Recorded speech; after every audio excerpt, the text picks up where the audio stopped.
ದಕ್ಷಿಣ ಭಾರತದ ಇತಿಹಾಸದ ಪುಟಗಳನ್ನು ತಿರುವಿದಾಗ ಕಾಣುವ ಮಹಾನ್ ಅಧ್ಯಾಯವೇ ಬಾದಾಮಿ ಚಾಲುಕ್ಯರ ಸಾಮ್ರಾಜ್ಯ. ದಕ್ಷಿಣ ಭಾರತದಲ್ಲಿ ಶೌರ್ಯ ಗಾಥೆಗಳನ್ನೇ ಬರೆದು ಹೋದ ಬಾದಾಮಿ ಚಾಲುಕ್ಯರು ಕನಸುಗಳನ್ನೇ ಕಲ್ಲಿನಲ್ಲಿ ಕೆತ್ತಿದ ಮಹಾನ್ ಶಿಲ್ಪಿಗಳು. ಕ್ರಿಸ್ತಶಕ 6ನೇ ಶತಮಾನದಿಂದ 8ನೇ ಶತಮಾನದವರೆಗೆ ರಾಜ್ಯವಾಳಿದ ಇವರು ವೈಭವದಿಂದ ಆಳ್ವಿಕೆ ನಡೆಸಿದವರು. ಇದಕ್ಕೆ ಸಾಕ್ಷಿಯಾದ ಐಹೊಳೆ ಮಲಪ್ರಭಾ ನದಿಯ ತಟದಲ್ಲಿ ಮೌನವಾಗಿ ಇತಿಹಾಸದ ಕಥೆಗಳನ್ನು ಗುಣಗುತ್ತಿದೆ. ಕಾಲದ ಪರೀಕ್ಷೆಗಳನ್ನು ಜಯಿಸಿ ನಿಂತಿದೆ. ಪುರಾಣಗಳ ಪ್ರಕಾರ ಪರಶುರಾಮ ತನ್ನ ತಂದೆ ಜಮದಗ್ನಿಯ ಹತ್ಯೆಗೆ ಪ್ರತಿಕಾರವಾಗಿ 21 ಬಾರಿ ಯುದ್ಧ ಮಾಡಿ ಕ್ಷತ್ರಿಯರನ್ನು ಸಂಹಾರ ಮಾಡಿದನು. ಇದರಿಂದ ಎದುರಾದ ಪಾಪ ವಿಮೋಚನೆಗಾಗಿ ಮಲಪ್ರಭಾ ನದಿಯಲ್ಲಿ ತನ್ನ ಪರಶುವನ್ನು ತೊಳೆದನು. ಕ್ಷಣ ಮಾತ್ರದಲ್ಲಿ ನದಿಯ ನೀರು ಕೆಂಪಾಯಿತು. ಇದನ್ನು ಕಂಡ ಮಹಿಳೆಯರು ಬೆಚ್ಚಿಬಿದ್ದು ಅಯ್ಯಯ್ಯೋ ಹೊಳೆ ಎಂದು ಉದ್ಗಾರ ತೆಗೆದದ್ದೇ ಐಹೊಳೆಯಾಗಿ ಜನಮನದಲ್ಲಿ ಜೀವಂತವಾಯಿತು. ಶಿಲ್ಪಕಲೆಯ ಅದ್ಭುತ ಲೋಕದಂತಿರುವ ಐಹೊಳೆಯಲ್ಲಿ ಕೆಂಪು ಮರಳು ಕಲ್ಲಿನಿಂದ ನಿರ್ಮಿತವಾದ ದೇವಾಲಯಗಳು ಶತಶತಮಾನಗಳ ಇತಿಹಾಸವನ್ನು ಹೊತ್ತು ನಿಂತಿವೆ. ದೇವಾಲಯದ ವಾಸ್ತುಶಿಲ್ಪಗಳ ತೊಟ್ಟಿಲು ಎಂದೇ ಕರೆಯಲಾಗುವ ಈ ಸ್ಥಳದಲ್ಲಿ 120ಕ್ಕೂ ಹೆಚ್ಚು ದೇವಾಲಯಗಳಿವೆ. ಇಲ್ಲಿನ ಪ್ರತಿಯೊಂದು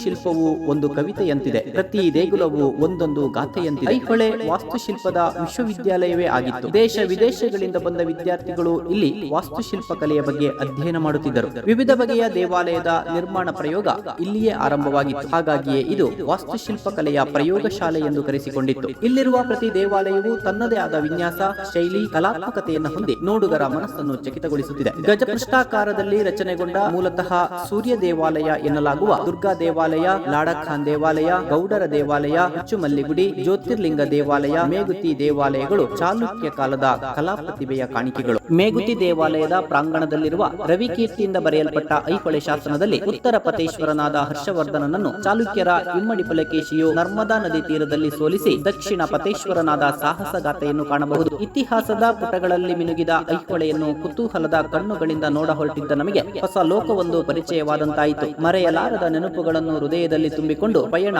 ಮುಂದುವರೆಸಿದೆವು. ಮತ್ತದೇ ಇತಿಹಾಸದ ಪುಟಗಳಲ್ಲಿ ಮಿಂಚಿ ಮರೆಯಾಗಿದ್ದ ಮತ್ತೊಂದು ತಾಣದತ್ತ.